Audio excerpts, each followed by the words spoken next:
ಹಾಂ. ಬಬಲೇಶ್ವರ ತಾಲೂಕಿನ ವ್ಯಾಪ್ತಿಗೆ ಬರ್ತಕ್ಕಂಥ ಹೆಬ್ಬಾಳಟ್ಟಿ, ಬೊಕ್ಕುಂಡಿ, ಯಕ್ಕುಂಡಿ, ತೊದಲಬಾಗಿ, ಅರ್ಜುಣಿಗೆ ಸೇರಿದಂತೆ ಇನ್ನೂ ಕೆಲವು ಹಳ್ಳಿಗಳಿಗೆ ನೀರಿನ ಒಂದು ತತ್ವಾರ ಎದುರಾಗಿದೆ.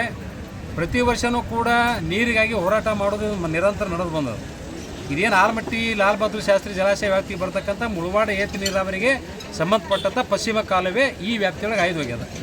ಎಂದು ಕಾಲುವೆ ನಿರ್ಮಾಣ ಮಾಡ್ಯಾರೋ ಅವತ್ತಿಂದ ಇಲ್ಲಿವರೆಗೂ ಕೂಡ ಒಂದು ಹನಿ ನೀರು ಕೂಡ ಕಾಲುವೆ ಕೊನೆ ಅಂಚಿನವರಿಗೆ ಹೋದಂಥ ಉದಾಹರಣೆನೇ ಇಲ್ಲ.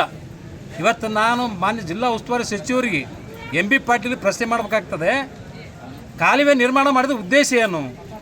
ನೀರು ಕೊಡೋಕ್ಕಾಗಲಿಕ್ಕಂದ್ರೆ ಪವಿತ್ರ ಅಂತ ಭೂಮಿ ತಾಯಿಯ ಒಡಲನ್ನು ಬಗೆಯುವಂಥದ್ದು ಅವಶ್ಯಕತೆ ಏನಿತ್ತು? ಇದು ಫಲವಂತಾದ ಭೂಮಿನೂ ಹಾಳು ಮಾಡಿದ್ರಿ.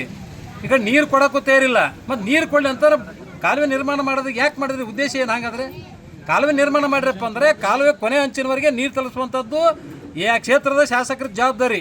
ತಾವು ಇಡೀ ಜಿಲ್ಲಾ ಉಸ್ತುವಾರಿ ಮತ್ತು ರಾಜ್ಯದ ಮಂತ್ರಿ ಆಗಿದ್ದೀರಿ, ಅದು ನಿಮ್ಮ ಕರ್ತವ್ಯ ಇದೆ. ಇಲ್ಲೇನು ಸುಮಾರು 4-5 ಹಳ್ಳಿ ಒಳಗೆ ಇದು ಸಮಸ್ಯೆ ದಿನನಿತ್ಯ ಇದು ಮೊದಲಿಂದ ಹೇಳ್ಕೊತ ಬಂದಿದ್ದು. ಆದರೆ ಈಗೇನದ ಹೋರಾಟಕ್ಕೆ ಈ ಭಾಗದಲ್ಲಿ ರೈತರು ತಯಾರಾಗಿದ್ದಾರೆ. ಈಗಲಾದರೂ ತಾವು ಎಚ್ಚೆತ್ತುಕೊಂಡು ಭೂಮಿ ತ್ಯಾಗ ಮಾಡಿದಂಥ ರೈತರಿಗೆ ನೀರು ಕೊಡಬೇಕು ಮೊದಲ, ಅದು ಮುಖ್ಯ ಅದ. ನಿಮ್ಮ ಕರ್ತವ್ಯ ಅದ, ಜವಾಬ್ದಾರಿ ಅದು ಈ ಕ್ಷೇತ್ರ ಶಾಸಕರಾಗಿ. ಮತ್ತು ನೀರೇ ಕೊಡದೆ ಇತ್ತಂದ್ರೆ ನಾವು ಯಾರಿಗೆ ಕೇಳಬೇಕು? ರೈತರಿಗೆ ಬೇಕಾಗಿದ್ದು ಮುಖ್ಯ ನೀರ.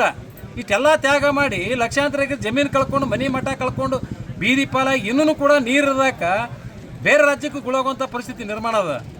ಅದರಾಗಲಿ ವಿಜಯಪುರ ಜಿಲ್ಲೆ ಅಂತೂ ಮೊದಲೇ ಬರಗಾಲ ಪರಿಸ್ಥಿತಿ ನಿರ್ಮಾಣದಲ್ಲಿ ಕೆಟ್ಟ ಬರಗಾಲ ಹಣೆ ಪಟ್ಟಿ ಕಟ್ಕೊಂಡದ. ಇದನ್ನು ಕಳಿಸ್ಬೇಕು. ತಾವೆಲ್ಲ ಆಧುನಿಕ ಭಗೀರಥ ಹೆಸರು ತೊಗೊಂಡಿರಿ, ನಮಗೆ ಗೌರವ ಇದೆ, ನಮ್ಮ ಜಿಲ್ಲೆಯವರು ಒಂದು ಅಭಿಮಾನ ಅದ. ಆದರೆ ಅದನ್ನು ಉಳಿಸಬೇಕಾದ್ರೆ ಈ ಭಾಗದಲ್ಲಿ ಸಂಪೂರ್ಣ ನೀರು ಕೊಡುವಂಥ ವ್ಯವಸ್ಥೆ ಆಗಬೇಕು. ಅವ್ರ ಬೇಡಿಕೆ ಅನ್ನೋದು ಈ ಭಾಗದ ರೈತರಿಗೆ ಪಶ್ಚಿಮ ಕಾಲುವೆ ಏನದಲ್ಲ ಮುಳವಾಡ ಏತ ಸಂಪಟ್ಟದ್ದು, ಅದು ಕಾಲುವೆ ಕೊನೆ ಅಂಚಿನವರೆಗೂ ಶಾಶ್ವತವಾಗಿ ನೀರು ಹೋಗಬೇಕು. ಕೇವಲ ಈ ಭಾಗದ ಇವತ್ತಿನ ದಿವಸ ಹೋರಾಟ ಕೂತಾರೆ ಅಂದ ತಕ್ಷಣ ಸುಮ್ಮನೆ ಮೂಗಿ ತುಪ್ಪ ಹೊರಿಸೋದು, ಕಣ್ಣ ಮಣ್ಣು ಹಾಕುವಂಥ ಕೆಲಸ ಮಾಡಿ ಅಧಿಕಾರಿಗಳು ಕರೆಸಿ ಇವತ್ತೊಂದು ದಿವಸ ಕಾಲುವೆ ಕೊನೆ ಅಂಚಿನ ನೀರು ಹರಿಸಿ ಆಯಿತು ನಿಮ್ಮ ಬೇಡಿಕೆ ಅನ್ನೋದು ಇತ್ಯರ್ಥಪಡಿಸಿದೆವು, ಆಯಿತು ನಿಮ್ಮ ಬೇಡಿಕೆ ಅನ್ನೋದ ಕಾಲುವೆ ಕೊನೆ ಅಂಚಿನ ನೀರಿಗೆ ನೀರು ಬೇಕಾಯಿತು ತಲುಪಿಸಿದ್ದೇವೆ, ಹೋರಾಟ ಮುಗೀತು ತಿಳ್ಕೊಂಡು ಹೇಳಿ ಸುಮ್ಮನೆ ಕಾಟಾಚಾರಕ್ಕೆ ಮಾಡಿ ನಮ್ಗೆ ಎಬ್ಸಿಕೊಳಿಸುವಂಥದ್ದಿಲ್ಲ. ಇದು ಶಾಶ್ವತ ಪರಿಹಾರ ಆಗಬೇಕು. ಆ ಕಾಲುವೆ ಕೊನೆ ಅಂಚಿನವರೆಗೆ ನೀರು ಹರಿಸಲಿಕ್ಕೆ ಮತ್ತೆ ಹೋರಾಟಕ್ಕೆ ಯಾರೂ ಅಣಿ ಆಗಬಾರದು. ಅಂಥ ಒಂದು ನಿಟ್ಟಿನಲ್ಲಿ ತಾವು ಕ್ರಮ ಕೈಗೊಳ್ಳಬೇಕು. ಅಂದಾಗ ಮಾತ್ರ ಈ ಹೋರಾಟ ಶಾಂತ ಆಗ್ತದೆ. ಇಲ್ಲದಿದ್ದರೆ ಮುಂದಿನ ಹೋರಾಟದ ಸ್ವರೂಪ ಬದಲಾವಣೆ ಆಗ್ತದೆ. ಅದಕ್ಕೆ ಏನಾದರೂ ಹೆಚ್ಚು ಕಡಿಮೆ ಆದರೆ ಜಿಲ್ಲಾ ಉಸ್ತುವಾರಿ ಸಚಿವರು, ರಾಜ್ಯ ಸರ್ಕಾರ ಮತ್ತು ಇಲಾಖೆಯ ಸಂಪುಟ ಅಧಿಕಾರಿಗಳೇ ನೇರ ಹೊಣೆ ತಿಳ್ಕೊಂಡು ಈ ಸಂದರ್ಭ ನಾನು ಎಚ್ಚರಿಕೆಯನ್ನು ಕೊಡ್ತಾ ಇದ್ದೇನೆ. ಅರವಿಂದ್ ಕುಲಕರ್ಣಿ, ಅಖಂಡ ಕರ್ನಾಟಕ ರೇಷನ್ ರಾಜ್ಯ ಪ್ರಧಾನ ಕಾರ್ಯದರ್ಶಿ.